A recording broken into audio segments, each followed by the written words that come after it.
జై కాంగ్రెస్, జై జై కాంగ్రెస్.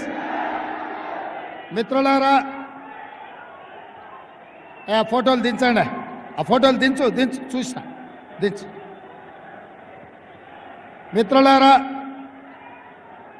శ్రీమతి సోనియా గాంధీ గారు, శ్రీ మల్లికార్జున్ ఖర్గే గారు, శ్రీ రాహుల్ గాంధీ గారు మెదక్ పార్లమెంటు నియోజకవర్గం నుంచి కాంగ్రెస్ పార్టీ అభ్యర్థిగా నీలం మధును ఎన్నికల బరిలో దించితే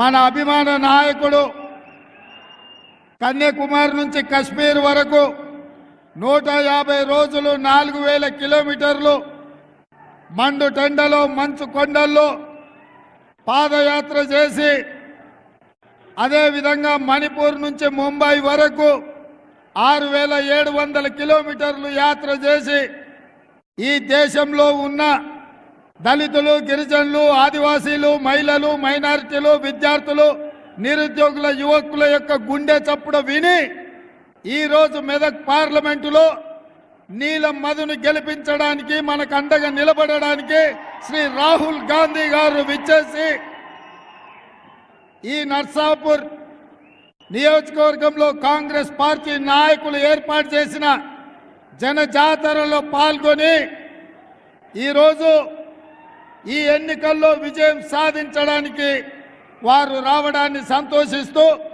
మీ అందరి తరఫున వారికి స్వాగతం పలుకుతున్నాను. మిత్రులారా, మెదక్ పార్లమెంటు నియోజకవర్గానికి దేశ చరిత్రలోనే ఒక గొప్ప పేరు ఉన్నది. ఆనాడు దేశంలో జనతా పార్టీ విఫలమై, దేశ రాజకీయాలు అల్లకల్లోలమై, దేశంలో ప్రభుత్వమే లేని అరాచకం తాండవిస్తున్న సందర్భంగా శ్రీమతి ఇందిరా గాంధీ గారు 1980లో ఇదే మెదక్ పార్లమెంటు నుంచి ఎన్నికల బరిలో దిగి అత్యధిక మెజార్టీతో గెలిచి ఈ దేశానికి ప్రధానమంత్రిగా ఎన్నికైన సంగతి ఇక్కడున్న ప్రతి ఒక్క మెదకు బిడ్డకు తెలుసు. ఆనాటి ఎన్నికల్లో ఆంధ్రప్రదేశ్లో 42 ఎంపీ స్థానాలు ఉంటే 41 స్థానాలు కాంగ్రెస్ పార్టీ ఈ గడ్డ మీద 3 రంగుల జెండాను ఎగిరేసి దేశానికి ప్రధానమంత్రిగా శ్రీమతి ఇందిరాగాంధీ గారు నాయకత్వం వహించారు. ఆనాడు ఇందిరాగాంధీ గారు ఈ ప్రాంతం నుంచి ప్రాతినిధ్యం వహించినప్పుడే ఈ ప్రాంతం పారిశ్రామికంగా అభివృద్ధి చెందింది. ఈ ప్రాంతంలో మనకు బీడీఎల్ కానీ, బిహెచ్ఎల్ కానీ, డిఫెన్స్ ఫ్యాక్టరీలు కానీ, పటాన్ చెరువు మన పారిశ్రామిక వాడ కానీ, రామచంద్రాపురంలో వచ్చిన పెట్టుబడులు కానీ ఆనాడు శ్రీమతి ఇందిరాగాంధీ గారు ఈ దేశ ప్రధానమంత్రిగా ఉన్నప్పుడే మన మెదక్ జిల్లాకు పెట్టుబడులు వచ్చినాయి. ఇవే కాదు, ఈ రోజు కూడా ఈ రాష్ట్రానికి, దేశానికి వేలాది పరిశ్రమలు ఈ మెదక్ ప్రాంతంలో ఉన్నాయంటే ఆనాడు శ్రీమతి ఇందిరాగాంధీ గారు ఈ ప్రాంతం మీద ప్రత్యేకమైన మమకారం చూపించి ఈ మెదక్ను అభివృద్ధి చేసింది. కాబట్టి ఇవాళ ఈ ప్రాంతం అంతా అభివృద్ధి చెందింది.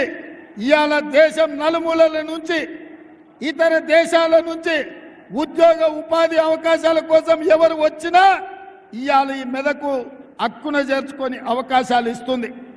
ఆనాడు ఇందిరాగాంధీ గారు ముష్కర్ల చేతిలో తుపాకీ తూటాలకు బలైనప్పుడు ఈ దేశ ప్రధానమంత్రిగా, మెదక్ పార్లమెంటు సభ్యురాలుగా వారి చివరి శ్వాస వరకు, ఆఖరి రక్తపు పట్టు వరకు మన గడ్డకు, మన ప్రాంతానికే ప్రాతినిధ్యం వహించిండ్రు. వారు ఇక్కడి నుంచే ప్రాతినిధ్యం వహించినప్పుడు కీర్తిశేషులు అయ్యిండ్రు. అట్లాంటి మెదక్ పార్లమెంటు నియోజకవర్గం గత 25 సంవత్సరాలుగా 1999 నుంచి 2024 వరకు ఈ పార్లమెంటు నియోజకవర్గం బీజేపీ, బీఆర్ఎస్ చేతిలోనే మగ్గిపోయింది. అందుకే ఈనాడు ఈ ప్రాంతానికి విముక్తి కలిగించే అవకాశం మీ చేతుల్లో ఉంది. అందుకే రాహుల్ గాంధీ గారు ఒక బలైన వర్గాల బిడ్డ నీలం మధు ముదిరాజును ఈ ఎన్నికల్లో దించి ఆనాడు ఇందిరాగాంధీ గారు ప్రాతినిధ్యం వహించిన ఈ పార్లమెంటులో నీలం మధును ఈరోజు కాంగ్రెస్ పార్టీ ఎన్నికల బరిలో దించిండ్రు. ఈరోజు బీజేపీ నుంచి నిలబడ్డాయన ఎవరో కాదు, పక్కనే దుబ్బాక ఉప ఎన్నికల్లో ఎమ్మెల్యేగా గెలిచి మోడీ నుంచి వేల కోట్ల రూపాయలు నిధులు తెస్తామని దుబ్బాక ప్రజల చెవుల్లో పువ్వు పెడితే ఆ పువ్వును మొన్న శాసనసభ ఎన్నికల్లో బండకేసి కొట్టిండ్రు, ఉప్పు తీసి ఉప్పు పోసి పాత రేసిండ్రు.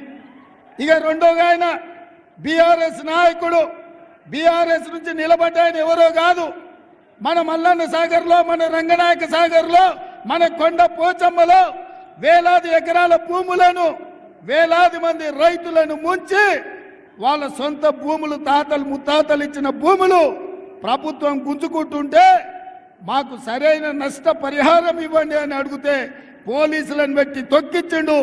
పోలీసుల బూట్ల కింద ఈ ప్రాంత రైతులను అణిచివేసిండు.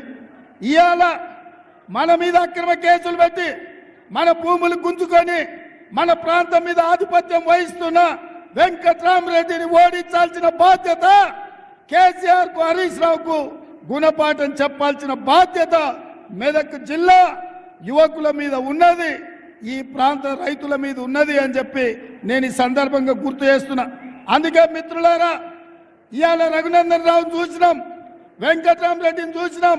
వెంకట్రామరెడ్డి ఆల్రెడీ ఎమ్మెల్యేగా ఉన్నాడు, ఇప్పుడు మళ్ళీ ఎంపీగా ఎందుకు నిలబడ్డా అంటే కేసీఆర్ కు, హరీష్ రావుకు వందల కోట్ల రూపాయలు ఇస్తున్నాడు కాబట్టి ఎక్కడి నుంచో కరీంనగర్ నుంచి తీసుకొచ్చి మెదకు ఎన్నికల బరిలో దించిండ్రు. నేను అడుగుతున్న కేసీఆర్ హరీష్ రావును, మొత్తం మెదకు జిల్లాలో మీకొక్క మనగాడు కూడా దొరకలేదా ఈ మెదకు పార్లమెంట్ ఎన్నికల్లో పెట్టడానికి? ఇవాళ ఎక్కడి నుంచో కరీంనగర్ నుంచి మా భూములు గుంజుకున్నాడు, మా రైతుల మీద కేసులు పెట్టినాడు, మా రైతులను జైళ్ళకు పంపించినోడిని ఇవాళ ఎంపీగా నిలబెట్టి ఈ మెదక్ జిల్లా రైతాంగాన్ని ఈరోజు అవమానిస్తున్నారు. అందుకే మిత్రులారా, ఈరోజు మీ కష్టాలు తెలిసిన వాడిగా, మీ బిడ్డ మీ మధ్యలో ఉండేవాడు, మీ సమస్యలు ప్రస్తావించేవాడు, గల్లీ నుంచి ఢిల్లీ వరకు మీ సమస్యల్ని పరిష్కరించడానికి మాదిగల ఏబిసిడి వర్గీకరణ కోసం, ముదిరాజులు బీసీ డి గ్రూప్ నుంచి ఏ గ్రూప్లకు తేవడం కోసం ఈనాడు బీజేపీ నరేంద్ర మోడీ రాజ్యాంగాన్ని మార్చాలని, రిజర్వేషన్లు రద్దు చేయాలని, దళితులు గిరిజనులకు బలైన వర్గాలకు వ్యతిరేకంగా కుట్ర చేస్తున్నారు. కాబట్టి మిత్రులారా, రేపు జరగబోయే ఎన్నికల్లో బీఆర్ఎస్ బీజేపీని బొంద పెట్టాలి, నీల మధును గెలిపించాలి. ఇవాళ బీజేపీ వాళ్ళు అంటున్నారు ఎన్నికలు వచ్చినప్పుడల్లా వాళ్ళకి రాముడు గుర్తొస్తాడు, హనుమాన్ జయంతి గుర్తొస్తుంది, లేకపోతే బతుకమ్మ బోనాల పండుగలు గుర్తొస్తాయి ఇంకొకరికి. నేను అడుగుతున్న మా మిత్రుల్ని, మన తండ్రులు తాతలు మన ముత్తాతలు శ్రీరామనవమి చేయలేదా? హనుమాన్ జయంతిలు చేయలేదా? ఇవాళ బీజేపీ వాడు వచ్చి మనకు కొత్తగా మనకు సాంప్రదాయాలు నేర్పుతున్నాడు. అందుకే బీజేపీ నాయకులకు నరేంద్ర మోడీ, అమిత్ షాకు నేను చెప్పిన సూటిగా, దేవుడు గుడిలో ఉండాలి, భక్తి గుండెల్లో ఉండాలి.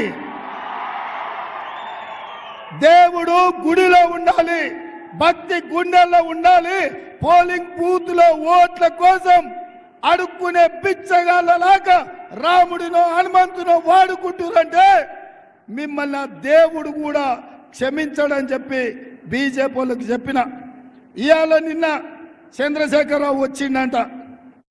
ఇక ఆయన బస్సు యాత్ర చూస్తుంటే వెనకడికి ఎవడో తిక్కలోడు తిరునాళ్ళకు పోతే ఎక్కడానికి దిగడానికే సరిపోయిందంట. పెద్దలు మదన్ రెడ్డి గారిని ఏదేదో అనిపోయిందంట. చంద్రశేఖరరావు వయసు మీద పడ్డది, ఇప్పటికైనా బుద్ధి తెచ్చుకో. ప్రజలు నిన్ను బండకేసి కొట్టిండ్రు, ఈ ప్రాంత ప్రజలు నిన్ను తిరస్కరించిండ్రు, నిన్ను ఓడగొట్టిండ్రు. రేపు రాబోయే పార్లమెంట్ ఎన్నికల్లో నీ అభ్యర్థికి డిపాజిట్ కూడా గల్లంత అవుతుంది. అది ఇక్కడి నుంచే నర్సాపూర్ నుంచే పునాదులు పడతాయి, బీఆర్ఎస్ ను ఓడగొడతారు. అందుకే మిత్రులారా, ఈ ఎన్నికల్లో మీ అందరికీ నా విజ్ఞప్తి ఒకటే, 25 ఏళ్ళు బీజేపీని చూసిండ్రు, బీఆర్ఎస్ ను చూసిండ్రు. ఈ ఎన్నికల్లో ఈ దేశంలో ఈ రాష్ట్రంలో కాంగ్రెస్ అధికారంలో ఉంటుంది, అభివృద్ధి పనులు చేపడుతుంది. ఒక బలహీన వర్గాల నుంచి ఇచ్చిన నీలం మధును ఈ ఎన్నికల్లో గెలిపించండి. అప్పుడు ఈ ప్రాంతానికి మేలు జరుగుతుంది.